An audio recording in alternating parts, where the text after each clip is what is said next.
paz do Senhor, amém? É um motivo de grande alegria estar mais uma vez aqui nesta tarde. Já sentimos a presença de Deus. É sempre um prazer estar com os irmãos aqui neste ministério. Aproveitando que você está em pé, por gentileza, abra a sua Bíblia no livro de Apocalipse. Deus colocou esse texto no meu coração. Já lemos o versículo 8, mas veio forte no meu coração o versículo 11. Apocalipse capítulo 3, o versículo 11 veio muito forte no meu coração nesta manhã. Ainda a respeito da igreja de Filadélfia. Apocalipse capítulo 3 e versículo 11. Quem achou, diga amém. Pastor Jailson, a pastora Márcia, seu esposo, a serva de Deus, né? Contente de ver também. É um prazer estar com os irmãos nessa tarde. Quem achou o texto, Apocalipse 3 e 11, diz assim o texto bíblico. Jesus falando à igreja de Filadélfia: eis que venho sem demora, guarda o que tens, para que ninguém tome a tua coroa. Amém? Tome assento, por gentileza, nesta tarde tão linda que o Senhor tem nos dado. Amados irmãos, o pastor Jailson já trouxe uma palavra introdutória muito maravilhosa que falou conosco poderosamente nesta tarde.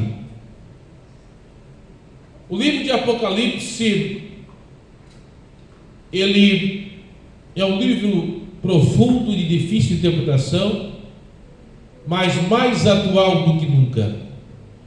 Nós estamos vivendo os dias que antecedem a volta de Jesus. A volta de Jesus é iminente. Nós aprendemos na escola dominical que o espírito da Babilônia, ou espírito do anticristo, está agindo mais do que nunca sobre a face da terra.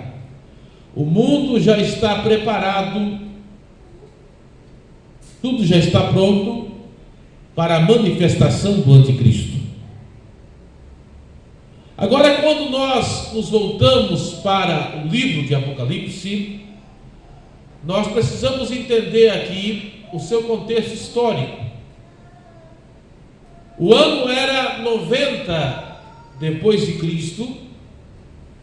O imperador que se assenta no trono do império era Domiciano, um homem terrível que perseguiu implacavelmente a igreja do Senhor. E diz a história que ele captura aqui João, o único discípulo que ainda estava vivo, e ele obriga o ancião João, que era pastor da igreja de Éfeso, a negar ao Senhor Jesus. E João não nega. E diz a história que ele ordena que João seja lançado no latão de óleo fervente. Você com certeza já ouviu esse relato histórico. E João milagrosamente não morre. Então ele ordena que João seja exilado na ilha de Patmos, que na época era uma colônia penal do Império Romano, que ficava no mar Egeu, hoje a atual Turquia, onde os condenados iam para morrer. E João é jogado ali para morrer, mas Deus tinha um propósito na vida de João.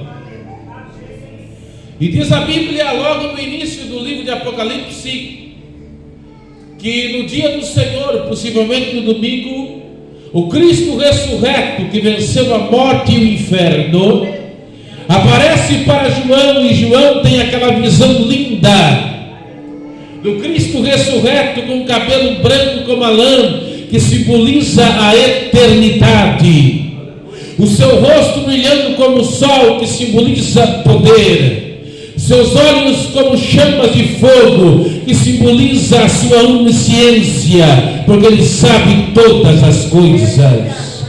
sua voz como muitas águas, porque Ele tem todo o poder nos céus e na terra.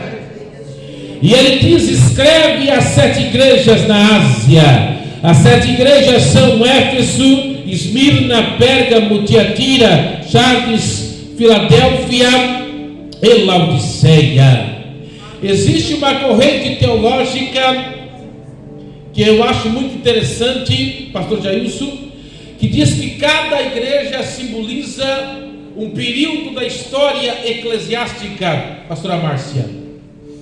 Por exemplo, a igreja de Éfeso, segundo essa corrente teológica, simboliza a igreja apostólica, a igreja de Paulo, de Pedro e de João, que não tinha, como o pastor Jailson nesta tarde falou, os recursos que nós temos. Não tinha celular, não tinha internet, não tinha TV, não tinha nada do que nós temos hoje, mas tinha algo que em muitos lugares está faltando. Tinha o poder de Deus, tinha a unção de Deus. A igreja apostólica. Aí nós temos a segunda igreja, a igreja de Esmirna, que representa a igreja mártire, a igreja sofredora, que morreu nas arenas, devorada pelos leões ou nas fogueiras. Mas quanto mais o Império Romano matava cristãos, mais a igreja crescia e se fortalecia. Porque Jesus disse em Mateus 16 e 18: edificarei a minha igreja, e as portas do inferno não prevalecerão contra ela. Aí nós temos a terceira igreja, a igreja de Pérgamo. No ano 300 depois de Cristo, o imperador Constantino, segundo a história, ele se converte ao cristianismo. Aí nós temos dois lados da história. O lado positivo, a perseguição para, porque Constantino se converte. O lado negativo é que o paganismo é introduzido no seio da igreja. O Estado se une com a igreja e a igreja começa a perder a pureza, porque a igreja não depende do Estado, a igreja depende do poder e da graça de Deus. Aí nós temos a quarta igreja, a igreja de Tiatira, que simboliza a igreja imperial, a igreja da idade das trevas, quando se podia ler a Bíblia, da idade da ignorância. Alguns historiadores, quem está ouvindo? Alguns historiadores, eu sinto a presença de Deus nesta tarde. Alguns historiadores dizem que o mundo ficou atrasado em 400 anos na idade das trevas, mas nesta época, mesmo nesta época, Deus sempre teve alguém, sempre houve alguém para falar a verdade, mesmo em época difícil, mesmo em dias tenebrosos. Aí nós chegamos na igreja, na quinta igreja, na igreja de Sardes, aquela que tinha nome de vivo, mas era morta. Já pensou, irmãos, ter nome de viva, mas ser morta? Mas diz o texto, Jesus diz que lá no meio dessa igreja morta tinha alguém para fazer a diferença. Essa igreja chave simboliza a igreja da reforma, porque daí Deus começou a levantar. Hoje na tarde o pastor Jailson falou de Martinho Lutero. Aí essa igreja simboliza a igreja da reforma, a igreja de Martinho Lutero, a igreja de João Ramos, a igreja de Savonarola, a igreja de Calvino, dos reformadores que começaram a pregar e dizer que não precisava pagar indulgência para ir para o céu, porque o justo vivia pela fé, era salvo pelo sacrifício de Cristo na cruz do Calvário. Aí nós chegamos na sexta igreja, na igreja de Filadélfia, na igreja do amor fraternal, que simboliza a igreja missionária. Faltaria me falar tempo, né? De falar dos missionários ou dos grandes avivamentos do tempo de John Wesley, do tempo de Moody, do tempo de Charles Finney, do tempo de George Whitefield, do tempo de Daniel Berg, do tempo de Gunaving, do tempo de homens que eram como labaredas de fogo a incendiar o mundo com a pregação do Evangelho. aí, pastor Jair, eu tenho que falar. Quem está ouvindo, diga amém. Chegamos na 7ª igreja, na igreja de Laodiceia. Laodiceia, se fosse hoje, seria a mais rica. Microfone de ouro, púlpito de diamante. A igreja de Laodiceia, a mais rica de todas. Mas Jesus estava do lado de fora. Tinha espaço para tudo em Laodiceia. Tinha espaço para luxúria, tinha espaço para o pecado, tinha espaço para tudo, mas não tinha espaço para Jesus falar. E o pior de tudo, irmãos, você quer saber? Quem quer saber? Não vou levar para casa, vou entregar. O pior de tudo é que alguns expositores bíblicos dizem que nós estamos vivendo a época de Laodiceia, a igreja que apostatou. Quem acha que nós estamos vivendo a igreja de Laodiceia? Não eu e você. Nós não somos Laodiceia, nós somos Filadélfia. Quem é Filadélfia aí? Quem é Filadélfia? Mas por aí, irmão, igreja que anda de mão dada com o mundo. Igreja vem como está e fique como está e vamos ver o que vai dar. Meu Deus do céu, irmão. Igreja que anda de braço dado com o mundo, amiga do mundo. A igreja verdadeira não é amiga do mundo. A igreja verdadeira é amiga de Deus. Aleluia. Nós estamos vivendo a época de Laodiceia, mas nós não somos Laodiceia, nós somos o remanescente, porque Deus sempre teve na terra o remanescente. Tem uma coisa, irmão, a perseguição já começou para os fiéis da terra, e a coisa vai estreitar, mas deixa estreitar, porque quando vem a perseguição, Deus derrama o poder sobre a sua igreja, Deus derrama a unção sobre a sua igreja. Quem pode glorificar e exaltar? Mas eu estava hoje pela manhã estudando esse texto. Olha o que Jesus está dizendo para Filadélfia. Tem Filadélfia aí? Glória a Deus. Das 7 igrejas, só 2 não receberam nenhuma repreensão. Quem foi? A Esmirna, a sofredora, e Filadélfia, a amor fraternal. Só as 2. Aí Jesus disse para Filadélfia: eis que venho sem demora. Guarda o que tens. Ou seja, a igreja tem coisa linda, preciosa, para que ninguém, esse ninguém é o diabo. O diabo, irmãos, ele está assim, ó. Camarada, o bicho não presta. Ele está assim, ó. Ele está de olho em coisa preciosa que você tem. Mas ele vai cair por terra nesta tarde, em nome do Senhor Jesus. Você tem coisa preciosa. Você vai guardar. Você não vai perder isso que Jesus te deu. Eu quero pregar nesta tarde.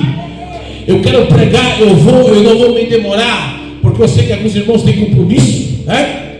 Mas eu quero, com a graça de Deus, nesses breves minutos, eu quero pregar sobre coisas importantes que a igreja verdadeira não pode perder. Quem quer ouvir a revelação de Deus? Coisas importantes que a igreja verdadeira não pode perder. Primeira coisa, vamos lá. Primeira coisa que a igreja não pode perder, irmãos, que muitos estão perdendo, está lá em Lucas capítulo 10.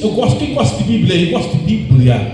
Lucas capítulo 10 e versículo 20. Primeira coisa importante, irmãos, que a igreja não pode perder. Lucas 10 e 20. Eu vou começar pela primeira, a mais importante de todas. Isso aqui a igreja não pode perder em hipótese alguma, irmão. Lucas 10 e 20, quem achou, diga amém. Aleluia. Lucas 10 e 20. Quem achou, diga amém. Quem não achou, diga curso bíblico. Estou fazendo. Aí tem, o pastor Jair disse que tem vaga. Lucas 10 e 20.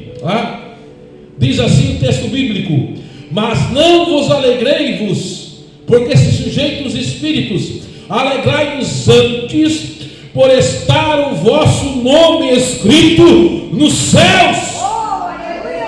Primeira coisa, irmão, sabe o que é? A salvação. A igreja não pode perder a salvação. Quem é salvo aí? Quem é salvo aí? Quem é salvo aí? Tem uma heresia, vou falar, irmão. Tem uma vez salvo, salvo para sempre. Aí eu cheguei numa igreja, vou pregar. O rapaz estava machucando bicicleta. Eu perguntei: quer aceitar Jesus? Não. Tu é salvo? Aí eu aceitei uma vez, mas daí desviei. Mas eu acho que eu sou salvo. Não quer aceitar? Não quero. Eu acho que se eu morrer eu vou para o céu. Eu olhei para ele assim: vai para o céu. Vai para o céu da boca do leão. Que negócio é esse, irmão? Aí eu falei para ele: você sabe a história da mulher de Ló? Eu disse: não sei não. Eu expliquei para ele a história da mulher de Ló. Aí quando eu acabei de contar, ele ficou assim assustado. Lembrai-vos da mulher de Ló. Ela tinha tudo para ser salva, não é verdade? Mas no último momento ela olhou para trás e perdeu a salvação. O ladrão da cruz tinha tudo para ir para o inferno, mas no último momento ele disse: lembra de mim quando entrares no teu reino, e foi salvo. Não podemos brincar, irmãos. Não podemos brincar. Aí nunca vamos esquecer daquele pastor que tem uma visão de um homem em cima do muro. De um lado é o inferno, do outro o céu.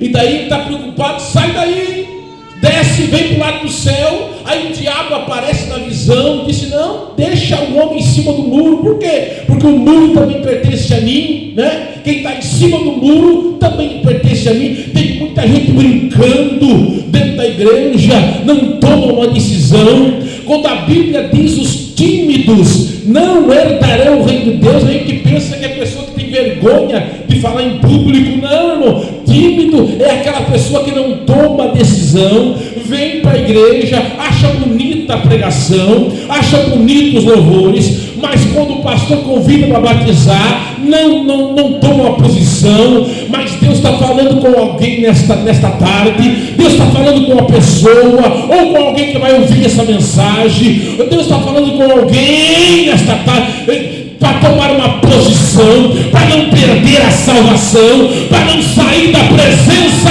de Deus.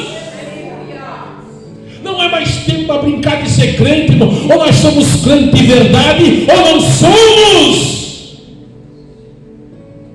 A primeira coisa que nós não podemos perder é a salvação em Cristo Jesus. O Espírito Santo está perguntando: você é salvo? O teu nome está escrito no livro da vida? O mais importante, é claro que Jesus abençoa, é claro que Ele abre porta de emprego, é claro que Ele dá casa, mas o mais importante de tudo, irmão, é você ir morar no céu. O mais importante é o teu nome estar escrito no céu. Porque Jesus falou: aqui o ladrão rouba, a traça rói, mas o céu não. O céu é uma eternidade. Uma eternidade é algo que não passa. A primeira coisa é salvação. Pergunta para o irmão, mas não assusta ele, irmão. Pergunta: você é salvo? Você é salvo? Você é salvo? Você é salvo? Você é salvo. Primeira coisa é salvação. E a segunda coisa, irmão, a segunda coisa também é algo forte, irmão. 1 Samuel, a segunda coisa é algo tão forte, irmãos, que está faltando em muitos lugares também. 1 Samuel 4 e 21. 4 e 21. 1 Samuel 4 e 21. 1 Samuel 4 e 21. Quem achou, diga amém. Mas chamou o menino e acabou, dizendo: foi-se a glória de Israel. Qual é a segunda coisa que a igreja não pode perder? A presença da glória de Deus. Já pensou, irmão, perder a glória de Deus? Coisa terrível. Se você ler o livro de Ezequiel, nos capítulos 10 e 11, Ezequiel vê uma visão a glória de Deus se retirar da cidade e do templo. Coisa terrível. Perder a presença e a glória de Deus. Tem glória de Deus aí? Tem presença de Deus aí? Teve um grande pregador, questão de ética, não vou dizer o nome, porque eu vou abrir o coração aqui, irmão. O pastor Jailson sabe o que eu vou falar agora, a pastora Márcia, que pregar, pode-se pregar na unção. Escute o que eu vou falar agora. O Senhor está me autorizando a falar isso aqui, é forte. Escute o que eu vou falar agora. Perdão. Se pode pregar na unção, mas se pode pregar na técnica. Tem muita gente pregando só na técnica. Porque a pregação também. Sabe onde surgiu a arte de falar, a oratória? Na Grécia. Os grandes oradores foram gregos. Já viu os políticos falar na época de política aí? Tem político que parece até coloca em cima, vem falar em cima dos altares aí, mas um pregador.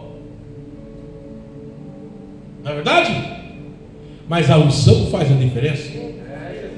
Aí tinha um grande pregador, não sei se questão de ética, não sei o nome dele, estava em pecado até o dia que ele confessou. 5 anos ele pregou só na técnica. Aí ele passou por um processo de disciplina, 5 anos pregando só na técnica. E o povo, só. E uma coisa, a palavra de Deus é poderosa, ela não volta vazia. Deus honra a sua palavra, mas só na técnica. Aí ele passou por um processo. Aí depois que ele foi pregar com o Espírito Santo, com a graça, quando estava subindo ao altar, o Espírito Santo falou: estou subindo, a minha glória está subindo contigo novamente. É diferente, irmãos. Uma coisa é você pregar na técnica, a outra coisa é você pregar com a presença de Deus. Uma coisa é você na sabedoria humana, outra coisa é você na graça de Deus. É totalmente diferente, irmão.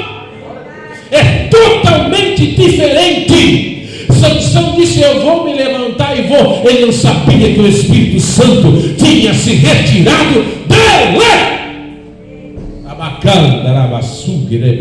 Não podemos perder a presença, a glória de Deus de nossas vidas. Eu estava pregando numa igreja aqui em Joinville, irmãos, e Deus se manifestou-se naquela igreja. Alguém falou em línguas, outro interpretou, e o pastor em cima do altar disse: Patrícia, eu fiquei triste, irmãos, ele chorando, que fazia 15 anos que ele não via aquilo. Já pensou? Falta da presença da glória de Deus.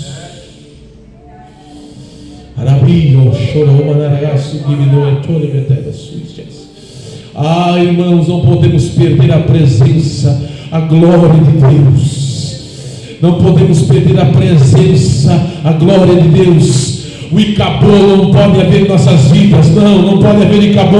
Tem que haver Kadosh. Tem que haver Kadosh. Tem Kadosh aí? Não pode haver Icabô. Tem que haver Kadosh. Tem que haver a glória de Deus em nossas vidas. Segunda coisa que não podemos perder, não podemos perder a glória de Deus. Outra coisa, eu sinto a presença de Deus aqui. É Apocalipse. Isso aqui é forte. Apocalipse 2 e 4. Agora Jesus está falando com a igreja de Éfeso. Apocalipse 2 e 4. Tenho, porém, contra ti, Apocalipse 2 e 4. Tenho, porém, contra ti que deixasse a tua primeira caridade. Terceira coisa que não podemos perder: o amor.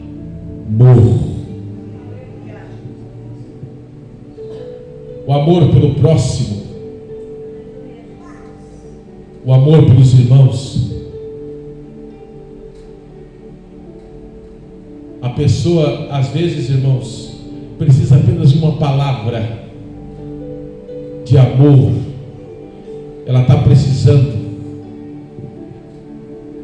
Um amigo meu, presbítero lá do Vila Nova, ele falou que tinha uma irmã desviada na igreja que ele estava pastoreando, e ele viu. Quem está ouvindo? Ele viu ela no mercado, e quando ela estava afastada da igreja, e quando ela viu, ela ficou meio assim envergonhada. Ele atravessou, ela estava do outro lado do mercado, ele atravessou, chegou para ela assim, dá a mão aqui, pastor Jesus. Ele disse: a paz do Senhor, minha irmã. Está com saudade de ver a irmã na igreja, a paz do Senhor. E a irmã assim, ficou sem jeito, assim, saindo, a paz do Senhor. No outro domingo, ela foi para a igreja e reconciliou. Aí depois ela chamou esse meu amigo e disse: pastor, eu quero falar uma coisa. Quando o senhor me encontrou no mercado, fiquei envergonhado, porque fazia dias, né? E alguns irmãos passavam por mim e nem me davam paz do Senhor, e eu me sentia desprezada. Mas quando o Senhor atravessou o mercado e me deu aquela paz do Senhor, eu me senti amparada, eu me senti amada, eu me senti, aquele a paz do Senhor entrou dentro da minha alma. Já pensou, irmão? Às vezes a pessoa precisa apenas de uma paz do Senhor, de algo. Isso é amor, irmãos. A gente não tem ideia. Aí eu me lembro de um testemunho verídico que aconteceu nos Estados Unidos, de um pastor norte-americano, que ele conta do que é uma igreja ter amor. Quem está ouvindo? Uma jovem de uma igreja no interior dos Estados Unidos, ela saiu de casa e ela foi morar em outra cidade, e ela se envolveu na prostituição, e ela se arrependeu. Ela caiu na vida da prostituição, ela se arrependeu, e agora?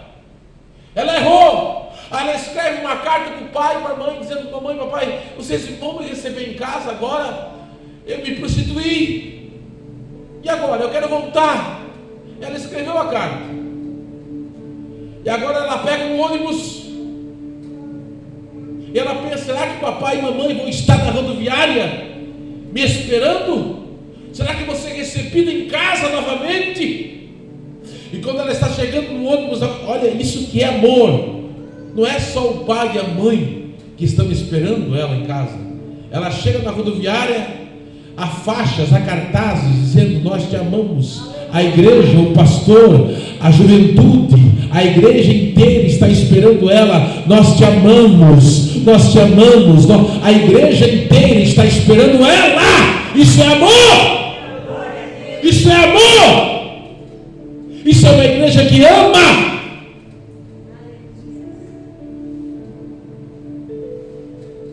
Isso é uma igreja que ama, irmãos. Ela vai atrás, ela resgata. Isso é uma igreja. Já que nós somos capazes de amar assim, irmãos, ou não estendemos a mão para aquele que cai? Quem está disposto a amar assim? A igreja não pode perder o amor. E para terminar, irmão, a quarta coisa, Lucas 18:8. Termino com isso. Eu sinto a presença de Deus. Labaquei, Tcharamanássia. Lucas 18:10. Lucas 18:10. Termino com isso. Não, perdão. Lucas 18:8. Lucas 18:8. Termino com isso. Digo-vos que depressa lhes fará justiça. Quando, porém, vier o Filho do Homem, porventura achará fé na terra. Deus usou a boca do pastor Jailson para confirmar a palavra. Eu estava vendo um trailer de um filme que fizeram remake. Aquele filme que fizeram remake, Deixados para Trás, no YouTube. Aí eu sou muito curioso, não sei se os irmãos são curiosos, de ver os comentários no YouTube. E algo me chamou a atenção. Quem é curioso de ver os comentários no YouTube, né? Eu sou curioso. O que me chamou a atenção, irmãos, Nos comentários do trailer do filme deixados para trás, que fizeram o remake agora, do arrebatamento, o filme que fala do arrebatamento, né? A maioria, irmãos, crê que a igreja passará pela grande tribulação. Ou seja, muitos já perderam a esperança que a igreja não vai ser mais arrebatada antes da grande tribulação. Eu ainda sou pré-tribulacionista. Quem ainda é pré-tribulacionista? Quem ainda crê que a igreja vai ser arrebatada antes da grande tribulação? A igreja não pode perder essa esperança, irmãos. A igreja não pode perder a esperança do arrebatamento da igreja. E muitos nem esperam mais a volta de Cristo. E muitos nem querem mais que Jesus volte, irmãos. Estão tão envolvidos com as coisas aqui do mundo, não, nem querem mais. Eu tenho 45 anos, irmãos, e eu me criei na Assembleia de Deus. Na década de 80 e 90, irmãos, quando se falava na volta de Jesus, eu me lembro que na Assembleia de Deus, Ademar Garcia, não sei se alguns irmãos se lembram, Assembleia de Deus de Lona, quem se lembra? Alguém se lembra? Assembleia de Deus de Lona, ali, tinha umas adolescentes que tinham brigado, e era um culto de Santa Ceia, e o pastor estava pregando sobre a volta de Jesus. Isso era 88 mais ou menos. Eu tinha 10 anos, eu me lembro como se fosse hoje. Aí a luz acabou, o pastor pregando sobre se você tiver de mal com alguém, você vai ficar. E a luz acabou. E as adolescentes pensaram que era Jesus que tinha voltado a ser ficado. Elas se abraçaram, não quero ficar. Mas a luz acabou e logo voltou, irmãos. E elas, quando a luz voltou, elas estavam agarradas. Eu não quero ficar. Mas era tão viva a volta de Jesus. Hoje se prega arrebatamento de igreja, irmão. Se prega arrebatamento da volta de ninguém sente nada, irmãos, né? Ninguém sente nada. Se perguntar quantas mensagens de arrebatamento de igreja teve, pouco se prega. As pessoas nem são mais mexidas, mas eu ainda creio, eu ainda espero, sobre a volta de Jesus. Quem ainda tem esperança da volta de Jesus? A igreja não pode perder a esperança na volta de Jesus. Se coloque de pé. Amém. Camaço queimando, arabaçai. Eis que venho sem demora. Guarda o que tens, para que ninguém tome a tua coroa. Coroa é símbolo de vida eterna. O diabo está de olho na tua coroa, mas ele não vai tomar. A coroa nos espera nas mansões celestiais. Há uma coroa de glória te esperando no céu. Não subiu ao coração do homem aquilo que Deus tem nos reservado. E quando nós chegar lá no céu, quem tem esse desejo, essa esperança de chegar no céu? Eu vou dizer para você, você vai dizer para mim, é muito mais lindo que eu imaginava. É muito mais lindo, porque não subiu ao coração do homem, irmãos. A Bíblia, João fala de ouro, de pedras preciosas, mas ouro é coisa corruptível. Foi aquilo que se aproximou, irmãos. É muito mais lindo que ouro, é muito mais lindo que diamante, irmãos. Não tem coisa comparável aqui na terra. Paulo disse assim, coisas inefáveis. A nossa imaginação não é capaz de imaginar aquilo que tem no céu preparado para nós. Por isso vale a pena renunciar a esse mundo de pecado. Deus está falando conosco nesta tarde. Deus está falando conosco nesta tarde. Eis que venho sem demora. Guarda o que tens, para que ninguém tome a tua coroa. Coisas preciosas, importantes, que a igreja não pode perder. Eu quero orar pela sua vida. Quem quer receber oração? Eu quero orar, vem aqui. Deus quer fortalecer, Deus quer renovar nossas forças. Os dias são maus, mas Deus é maior. Os dias são maus, mas Deus é maior. Ei, carabaçúria, me dá para tudo que tem. passou de Manácia.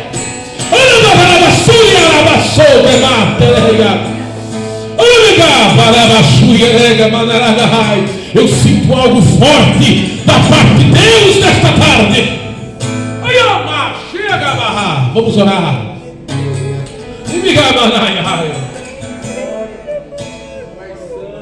Deus vai te renovar nesta tarde. Sabe, eu estava pensando esses dias, pastora Márcia, pastor Jair, tem dia que a gente quer Jesus volta logo, né? Mas tem dia não, a gente se lembra do pai, da mãe que não é crente, né? Jesus, espera um pouco, né? Não é verdade? Espera um pouco meu pai, minha mãe, meu marido, não é verdade? Tem dia que a gente se lembra, meu marido ainda não é, minha esposa, meu filho, não é verdade? Tem dia que a gente diz, Jesus não volta ainda. Mas Deus tem algo para dizer para você. Levanta a mão, tem algo. A tua família vai ser salva. A tua família vai ser salva. Deus vai salvar a tua família. Deus vai salvar. Vamos orar. Deus vai salvar a tua família. Vamos orar. Deus, eu preguei a tua palavra. A tua palavra é poderosa. Ela não volta vazia. Eis que veio sem demora. Guarda o que tens, para que ninguém tome a tua coroa. Nós vivemos dias difíceis. O diabo quer tomar aquilo que é precioso. Ele quer tomar a salvação. Ele quer tomar a glória. Ele quer tomar o amor. Ele quer tomar a esperança da tua volta. Mas tu és maior, Senhor. Renova nossas forças. Renova nossas forças. Oh, vai renovando nesta tarde. Vai renovando nesta tarde. Agora, renovo.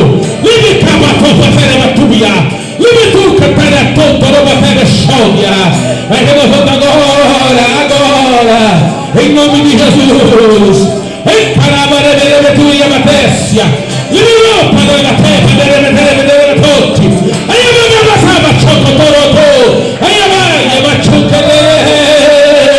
Vai renovando agora.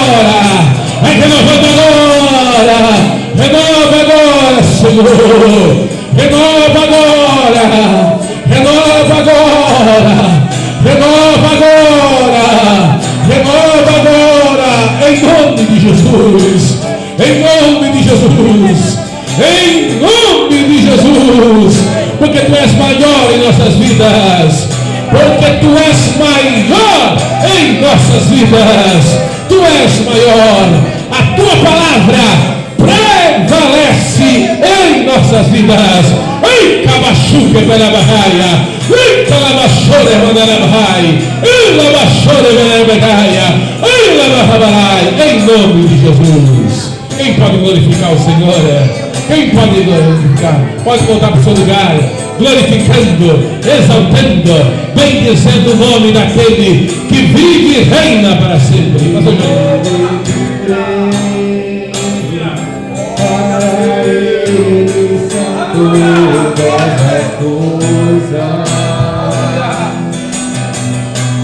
Porque